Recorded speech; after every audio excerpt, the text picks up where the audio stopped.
Alright, in this video we're going to be walking through creating an example form. It's going to be a multi-step form, and we're going to conditionally hide and show different values on the form based on what the user answered. And then after, we're going to be doing a deep dive into some of the fields on the form builder and going over every option to explain how they work and what it does. So let's get started. So first I want you to navigate to the database and then click on Forms. From here you can click on Create Form. This is going to launch the form builder where you can start dragging and dropping different fields. So for this example, I actually want to click on multi-page wizard form. This is going to break up my questions into multiple pages so users aren't intimidated by this super long form all on one page. So at the top you can see I'm already given a page 1. I can go ahead and click on plus page to add additional pages to my form. And it's going to show me which page I'm editing as I switch between them. So the first thing I might want to do on my page 1 is actually change the name of it. So I would hover over this and click on the settings gear. On here I can give this a title, and I can go ahead and change some of the information that's going to show on this form. So let me show you an example. There is a breadcrumb you can show, which is like a status bar or a progress bar you can show on the top of the form. I personally like to use the progress bar so it shows where they are throughout the form process. You can also disable the user from clicking on that. So the progress bar can be clickable, where I could click ahead to step 2 to maybe see what's on the next page, or I can turn that off. Maybe I don't want someone to be able to skip to the next page. And in fact, I may not even want them to go to the previous page, right? So I can disable these buttons. Maybe I only want to give the user the option to go to the next page. So I can check these options here. I can go ahead and click Save. Now I'm happy with this page. So let's start adding a layout to this. So I like to use the columns, but there is a trick to using the columns. And I'll give you an example. So let's say I had 2 columns here, and I start dragging in some fields. I got a first name, a last name, an email, and a phone. So by default, the way these columns respond on a mobile device is it's going to show the left column on top of the right column. So if you end up looking at this form on a mobile device, it would actually read as first name, email, last name, phone.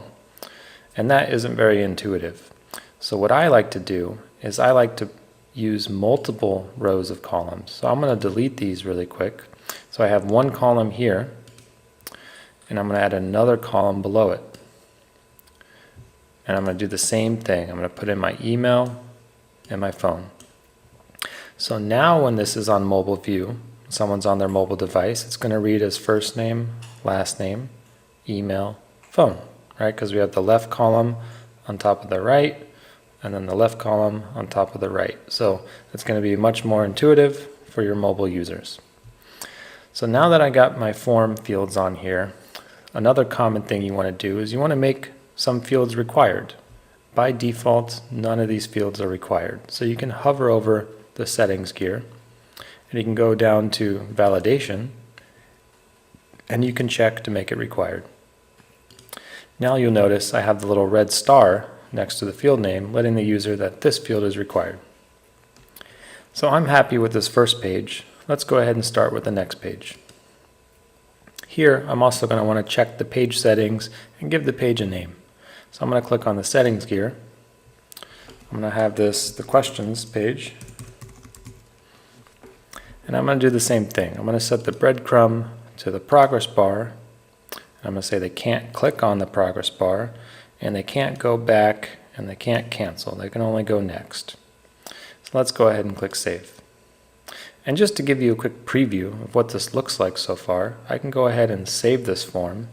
And I'll give this a name. I can leave the default name, click Save. And now I have this preview link up here on the right. So I can click on that and open the form.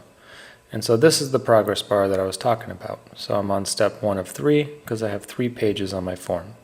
So now I'm going to go back into the form designer. This is my second page, and I want to put something different in here. So let's go ahead and explore some of the basic fields that we have. So I may want to do a radio. Now, a radio are those multiple choice questions that you typically see on a website. So I can come in here, I can click on this, and we'll give this a name. How was your day? And so that's what's going to display as the question for the user. Now under data, we can come in and we can specify options in here. So we can say great, okay, and super. Right, so now we have three options that the user can pick. This is what displays to the user, and this is what gets saved on the back end in the database. So it's basically just the lowercase version of what you typed in. And so I can click save, and this is going to be important to us later because this is the value we're going to make our condition on. So I'm going to save this, and now I got my question. Now let's say if someone said their day was only okay and it wasn't super or great, I want to ask them why. How could your day be super?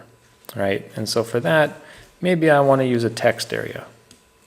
And on this text area, I can go ahead and click settings, and we can say, why was your day just okay?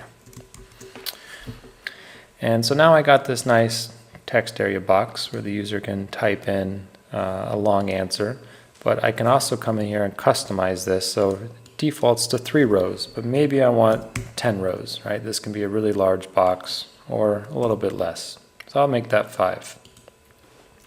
That looks good.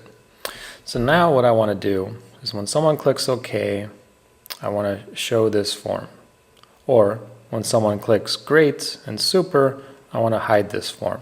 So you can do that either way. But let's go ahead and click on the settings.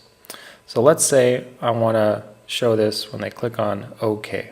So I'm going to go under conditional, and I'm going to say this component should display true, which means yes, when the form component, and I'll search in here for how was your day, has the value okay.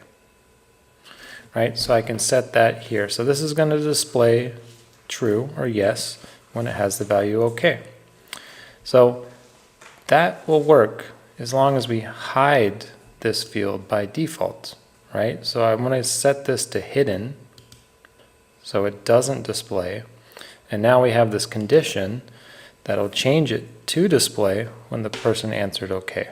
So I can go ahead and click save, and I'm going to save this form, and I'm going to go ahead and click on the preview link, and we're going to see how that looks. So I'm going to type in a first name here. I'm going to go to the next page. So if I click great, I shouldn't see anything. And if I click OK, now you see this additional question asked. And so this is an easy way to be able to hide and show a single question. But sometimes you want to hide and show a group of questions, right? So let's go ahead and do that example. So instead of having just one question here, I might use the layout component. And so the layout component has a few different things that can group your fields. So I'm going to show you a couple examples. We have a well, we have a panel, and then we have a field set. And so these are almost the exact same component. It's just a slightly different look and feel to the user. So if we look at the field set, for example, this is not going to have any border or background. This is just a white box for a field. And so we can go ahead and put something in here. I'm going to put something in each one of these, and we're just going to save it and preview it so you can see what the difference is. So I'm going to click save. Let's preview my form again. I'm going to fill this out. And so here you can see the difference, right? The field set doesn't have any styling around it. It's just grouping up your items into one set we'll be able to use later. The panel is just showing us that this is a different subset of information. It has a little title that you can customize.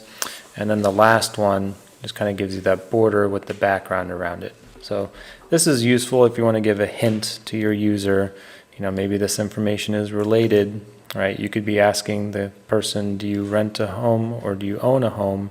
And if they say rent, you might have this grouped into this box so they know that this is information about the rental. How much do you pay for rent?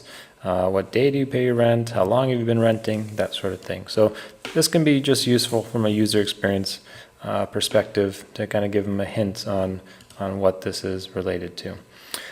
So in this example, what I can do is I'm going to use the one with the gray background. So I'm going to delete the panel, and we'll go ahead and delete this one too.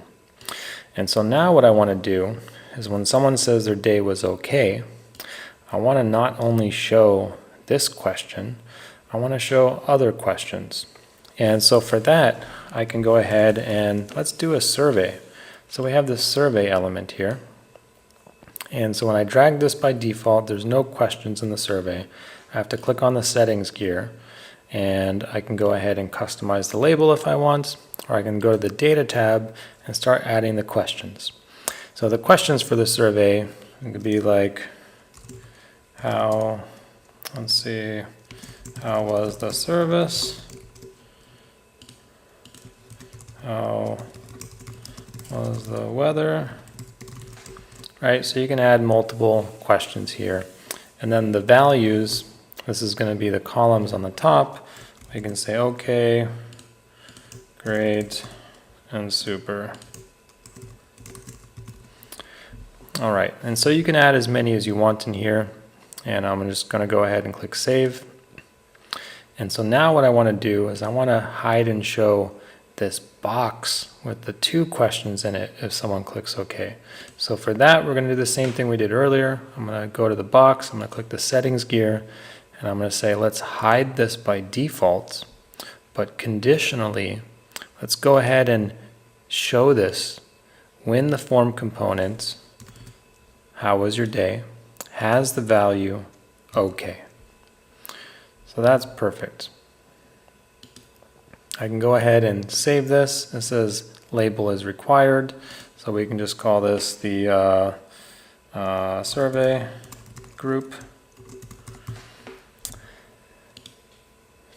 And so now this whole survey group is going to hide and show when that's okay. So let's go ahead and save that. Now I'm going to preview this again. I'm going to fill this out. Right, so if I click on great, I click on super, I don't see anything, I'm going to click on OK, and now I got this field set here. So that's really great to conditionally hide and show different questions. Now these questions do not have to be on the same step of the form. So I could do that same condition. This group could be on a different step on the form. So you can do that as well. So let's dive back into the form designer. So we just went over how you can create some really custom logic on your forms, and it's a great way to capture all the data that you need from your customers. Now let's go ahead and start on page 3, and we're going to go ahead and start diving into a lot more of the advanced settings in here. And so let's start with the layout. So on the layout element, we do have the content element. Now this is going to be the thing that you see on your page by default, right? This is that heading text that you get. So you could add in some text in here, format it. You might put in a video giving the user instructions on how to use the form. But again, if you're going to be using this form on a website, I really don't recommend using this because the styling options you have on here just aren't the same as the web designer. So web designer, you can change the fonts and the colors and everything you can think of. But if you're just going to be using the form generated links like what we're doing in this demo, then you can use this. So that's what you can do on this one. But we also have the HTML element. So if you're doing any sort of advanced tracking, you could have a Google Analytics tag on this form. You can have a Facebook pixel on this form. You can have any sort of custom HTML, CSS, or JavaScript. You'll be able to paste that in here. So that's really useful. Now columns we already went over, field set we went over, panel we went over, table is new. So table is going to function very similar to columns, except you'll have multiple rows in here. So you can come in here and edit this and specify how many rows and columns that you want, so you can use that in here. You can also specify the border on here if you want it to be striped, so alternating colors, gray, white, gray. You can have a border around it, and you can kind of mess with the other options as well. So let's go ahead and delete that one. And now tabs. Tabs are a great way to organize your questions as well. So you may have, for example, tell me about the last 5 jobs that you've had, and you might have 5 different tabs in here: job 1, job 2, or by year. You can create different tabs on here to have different groups of questions. So this one's really powerful as well. You can come in here and click edit and just add a new tab, right, and save that. And now I can start dragging different things onto each tab.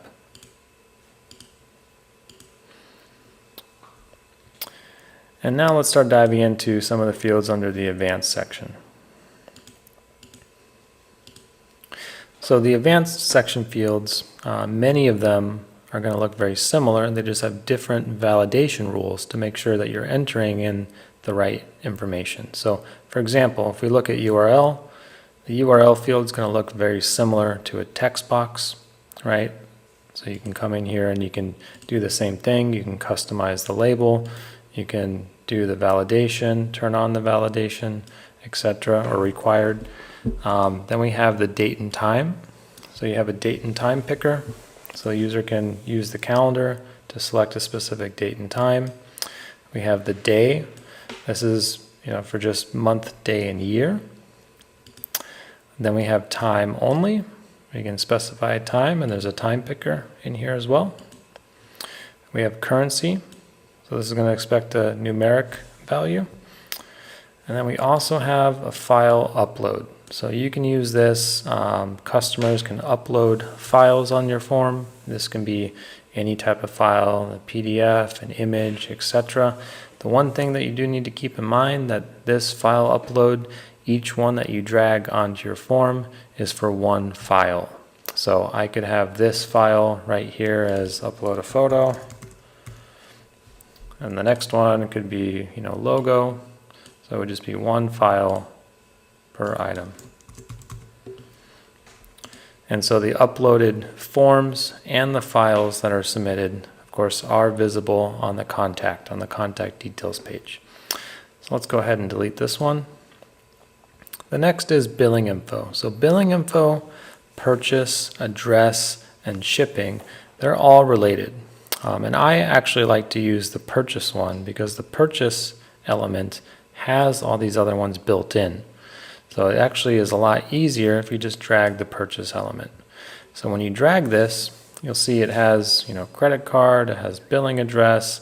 I can click on this, double click on this, and I'm going to get the settings over here on the right. So on here, I can specify some of the settings. Let's say I don't want to collect the full billing address. I could do zip code only. I could say do not collect the cardholder name. Maybe I already asked for the name earlier in the form. So you have a lot of different options when you're selling a product or service online. You can kind of customize the data that's important to you. And then you can select up here, I want to sell products. I want to collect donations. I want the user to key in a custom amount, like how much they want to pay. Or I just want to collect the credit card only. Maybe you're just getting a credit card on file for a future charge. So you can come in here and select one of these options. Now if you're selling products, we're going to do another video on that, selling products, but you'll be able to click on the products tab and select one of the products you have in your system. And you can select one or more, and the user can pick from a list right here. So that's really great. And if you do have multiple products, you can also specify if the user can select multiple, if they're all selected by default, or the user can only pick one, like option 1 or option 2. Let's go ahead and delete that one. All right, and so next, we already went over survey. We also have the ability to do signature, right? So you can add a signature widget on here, and just like the others, you can click on settings and you can change the label right here. And you can also specify the width and some other settings. So you might want to change the background color. Now this does use like a RGB style code for background color. So if you need help picking that type of color, you might want to Google just RGB color picker, and you'll be able to find something that generates this code for you. But these are, numbers that you can enter to manipulate the color. And then you got some other settings on here as well. So we'll go ahead and save that and delete that one.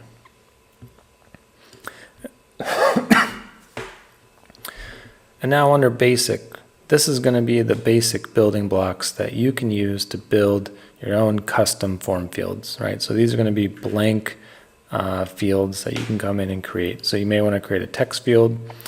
You can come in and change the label of that. Text area, this is going to be your multi-line text box. We already went over that one. Number, the user can only enter in a number. Let's delete some of these. Next we have checkbox. So checkbox is great. You can come in here and you can specify the label up here. And let's see, next we'll do password. So this will just blank out the value as they're typing it, so it's not visible to the person filling out the form. Then we also have this opt-in email field. So this allows the user to opt in to receive your marketing emails. So this would be great for doing an opt-in marketing form. This particular field automatically translates onto the contact. So you'll have this status on here if the user agreed to receive marketing emails or not.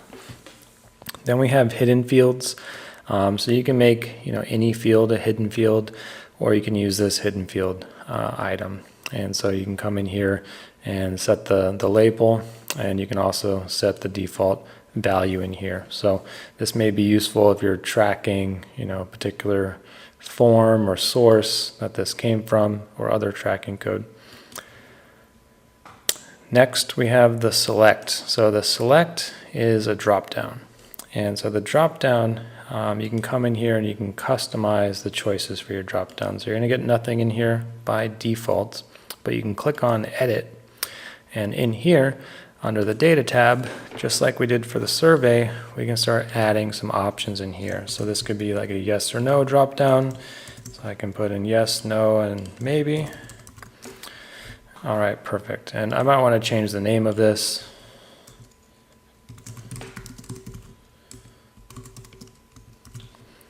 All right, perfect. And now you can see I have my 3 options in here. So that's really cool. Next, we have radio. So we already went over radio. We went over that one. Then we have button. So button, this is like if you accidentally delete the submit button on your form, you can drag this again down here. There are some different styling options for the submit button.